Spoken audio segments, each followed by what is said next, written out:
안녕하세요. 나만의 시간을 보낸 여자의 나시녀입니다. 저번 시간에 영상이 생각보다 길어져서 애니멀 커뮤니케이션의 상담 방법만 알려드렸는데요. 오늘은 저번 시간에 못한 뒷부분까지 말씀드릴 거예요. 그럼 오늘은 뭘 알려드릴 것이냐? 애니멀 커뮤니케이션의 순서와 애니멀 커뮤니케이터가 교감 시 반드시 명심해야 할 마음가짐, 그리고 하지 말아야 할 것들을 알려드릴 거예요. 그럼 시작하겠습니다. 애니멀 커뮤니케이션의 순서는 이렇습니다. 첫 번째로 명상을 하고요. 그 다음으로 자신의 몸 상태를 점검을 하고요. 세 번째로 아이와 교감을 연결합니다. 그리고 아이와 교감이 연결이 되면 아이에게 질문하고 아이와 대화를 합니다. 어느 정도 대화가 끝났다고 생각이 들면 교감을 끝내고 마무리를 합니다. 그리고 나서 아이에게 받은 메시지를 해석하여 아이의 보호자분께 해석한 내용을 전달해 드립니다. 좀 더 자세히 살펴볼게요. 첫 번째 순서로 명상하기는 항상 제가 말씀드렸죠. 명상 같은 경우는 되게 중요하다고. 저희가 아무리 아무 생각 없이 교감을 진행을 해도 환경적인 요소나 그날의 기분 상태 등 영향을 받을 수 있기 때문에 명상을 해서 마음을 비워준 상태로 만든 다음에 교감을 시작해야 됩니다. 명상은 그래도 최소한 10분 이상을 권장해드리며 그 시간이 불가능할 경우 적어도 3분에서 5분이라든지 자신의 마음을 정돈할 시간 정도 해주시면 됩니다. 이렇게 한다고 해서 매번 정돈할 시간 정도만 하시는 게 아니고 이 부분은 정말 명상할 시간이 없다 할 경우 그때 해주시면 됩니다. 평소에는 꼭 10분 이상 진행해 주시길 바랍니다. 그 다음으로 자신의 몸 상태를 점검을 할 건데요. 사람의 몸 상태는 그날그날 똑같을 수 있겠지만 매번 다를 수도 있습니다. 어느 날은 머리가 아프다가 어느 날은 배가 아프다가 혹은 여자일 경우에 그날 때문에 심리 상태가 안 좋거나 혹은 내가 피곤해서 컨디션이 저조하거나 교감 시 졸 수도 있기 때문에 그러한 몸 상태까지 다 체크를 하면 되는데요.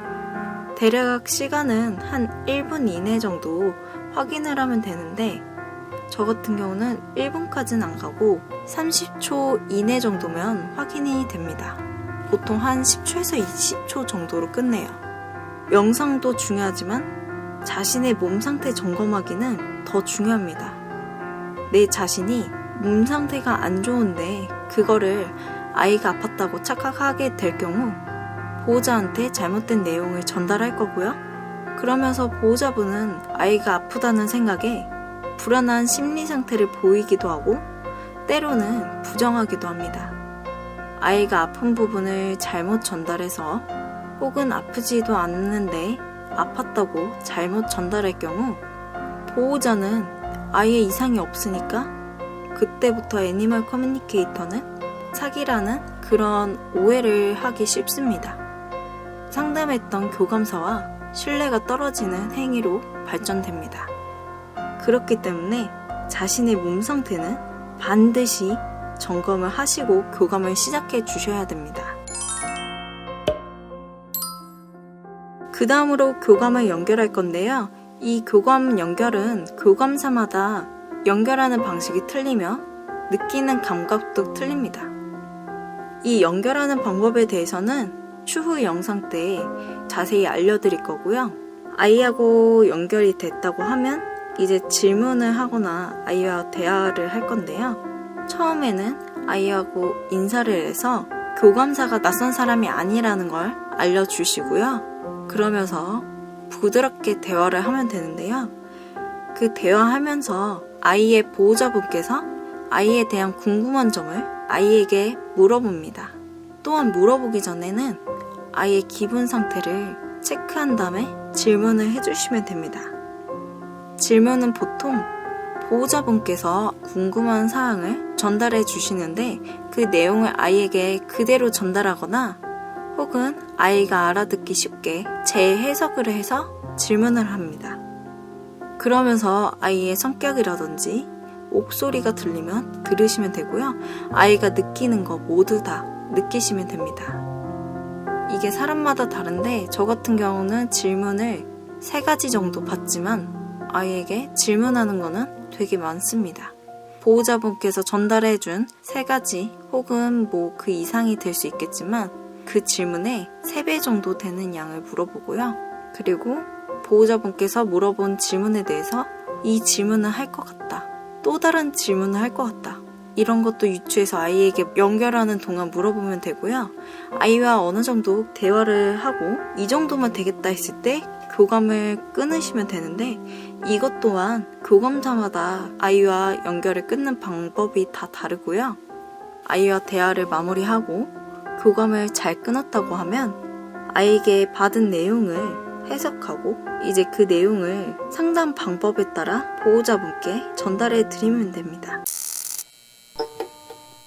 이제 애니멀 커뮤니케이션을 하기 전에 애니멀 커뮤니케이터가 반드시 명심해야 할 마음가짐인데요.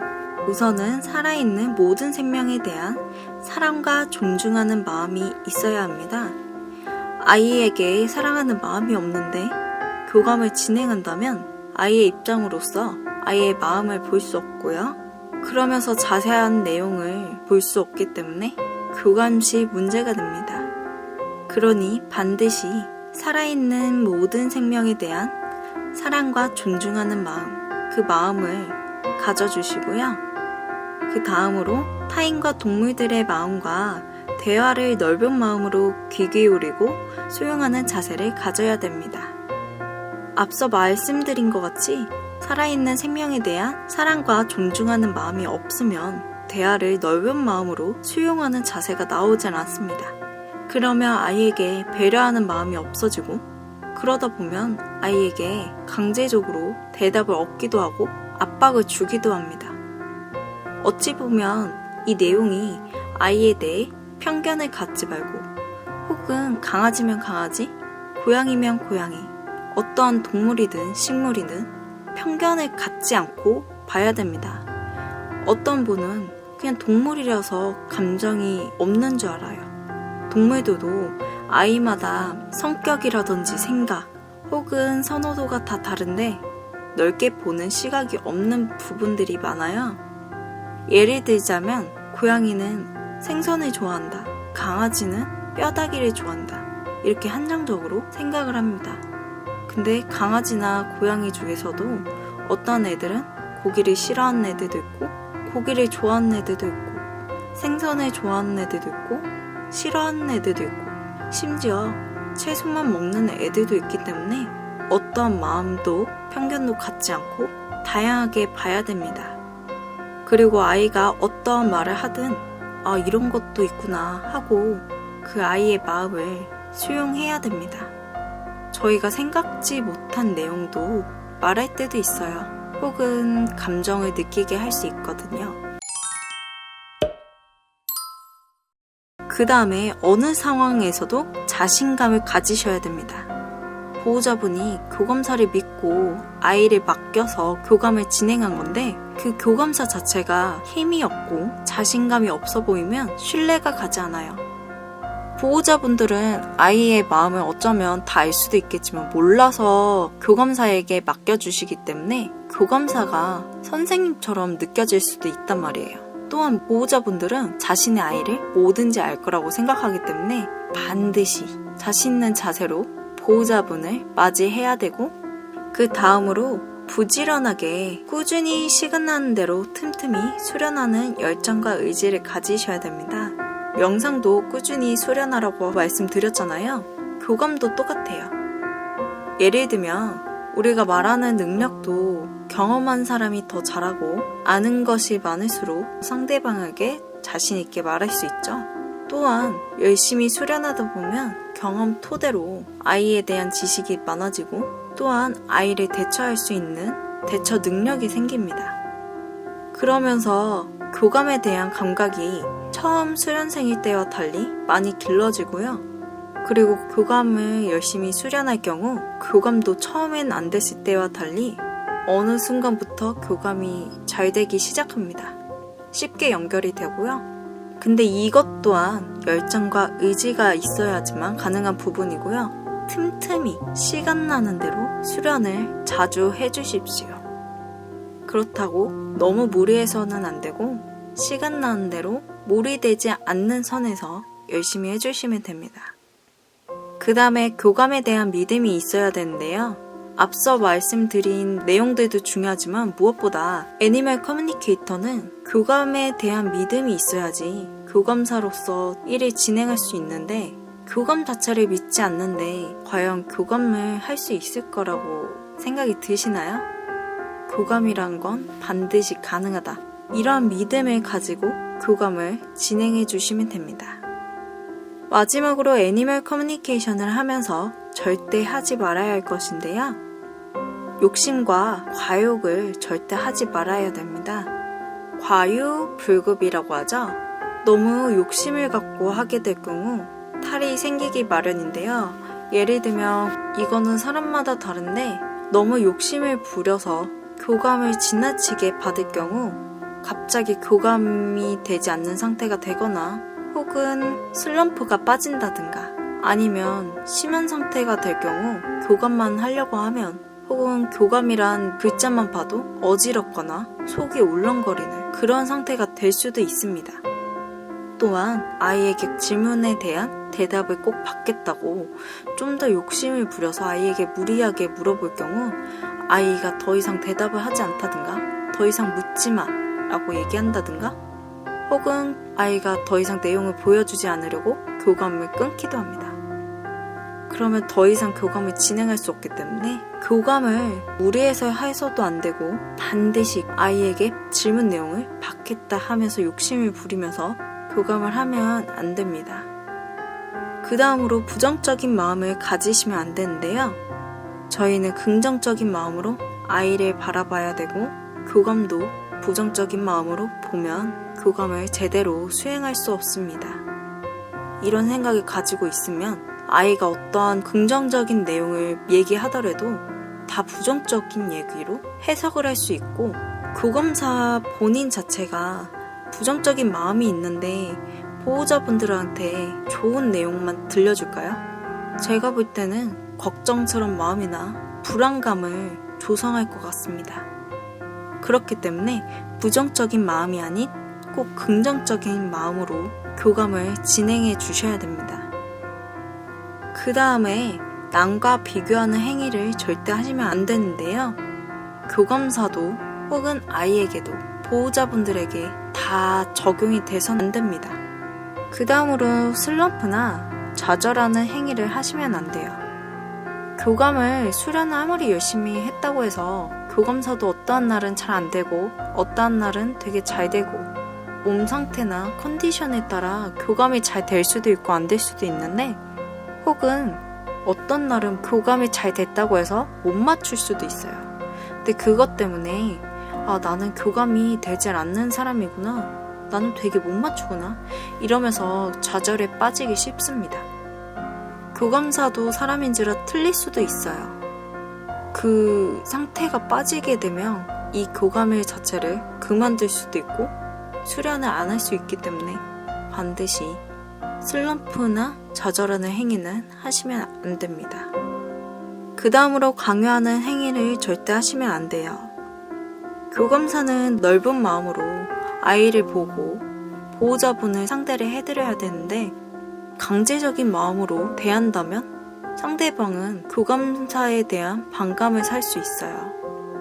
또한 보호자라든지 아이는 존중받을 권리가 있는데 교감사가 함부로 판단해서 강요를 해서 안 됩니다. 그리고 고집스러운 마음은 어떻게 보면 앞서 말씀드린 것처럼 강요하는 행위인데요. 고집스러운 마음이 있으면 어떤 아이를 보든 어떤 보호자를 보든 어떤 상황이 닥치든 편견을 갖게 되고 넓은 시각이 아닌 제한적으로 시각을 보게 됩니다. 그렇기 때문에 고집스러운 마음을 절대 하시면 안 됩니다. 지금 방금 말씀드린 교감사가 하지 말아야 될 거를 말씀드렸는데 이거는 제가 쉽게 풀이해서 설명해 드렸지만 방금 말씀드린 내용을 가지고 생각 드시는 것들이 있을 거예요.